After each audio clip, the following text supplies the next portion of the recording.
একটা ছেলে একটা মেয়েকে বিয়ে করতে গেলে কত টাকা ইনকাম করতে হবে তুমি একটু বললে ভালো হয় আমার। দেখো, ইনকাম তো অবশ্যই করতেই হবে আজকালকার দিনে। তো যেটা আজকালকার দিনে মেয়েরা বেশি চায় সেটা হচ্ছে সম্মান, ভালোবাসা, সময় আর যত্ন। এই চারটে যদি ঠিকঠাক করে চলে, আই থিঙ্ক আর কিছু লাগবে বলে মনে হয় না। অবশ্যই টাকা লাগবে, কিন্তু সেটা দুজন মিলে ইনকাম করলে আই থিঙ্ক হয়ে না, যাবে। আমি তোমাকে টাকার অ্যামাউন্ট বলছি, টাকার অ্যামাউন্ট বলো কত টাকা ইনকাম করতে হবে।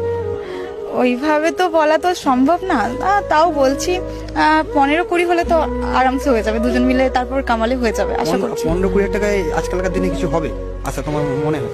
দেখ, এর থেকে বেশি আমি বিয়ে করলে তো নিশ্চয়ই 24-25 বছরের ছেলেকেই বিয়ে করবো, বা 26, এর বেশি তো না।